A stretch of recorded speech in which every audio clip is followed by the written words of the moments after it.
Sinam Saliu është një nga këngëtarët më të dashur të trevave shqiptare. Edhe pse prej vitesh jeton në Amerikë, aty ku drejton edhe bizneset e tij, shpirti i këngëtarit është i lidhur ngushtësisht me muzikën dhe shpesh ai na surprizon me hitet e reja që publikon. Por një ngjarje e papritur ka tronditur me themel jetën e këngëtarit dhe ka shqetësuar pa mas familjen e tij.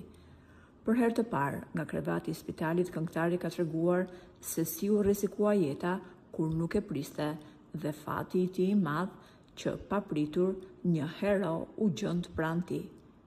Sinani tha: "Në fillim dua t'i uroj martesën vajzës së mikut tim, Dua Lipës, dhe më vjen keq që nuk munda të këndoj të dasma e saj ku isha i ftuar.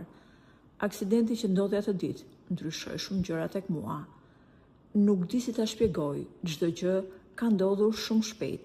Ka qenë pak shi, një zall i rrëshqitshëm, një kthes dhe një shpejtësi jo shumë e madhe, por me motor, gjithmonë shpejtësia është problem. Mbaj mend që rrëshqita dhe më pas kam rënë në gjendje të fikti pas goditjes. Kur hapa syt, pash dhe ndjeva këmbën si të shkëputur nga trupi. Këmba nuk ishte aty ku duhet të ishte. Por ajo ditë për mua ka pasur vetëm një fat. Kam qenë me një shokun tim mjek atë ditë dhe ai më ka dhënë ndihmën e parë në mënyrë profesionale, sepse siç më kanë thënë dhe mjekët, nëse nuk do të kisha marrë ndihmën e dur pikërisht në atë moment, do të kisha përfunduar me trauma shumë më të mëdha e nuk do dihej nëse do të mund të ecja përsëri. Shoku im mjek u bë heroi im që më shpëtoi jetën.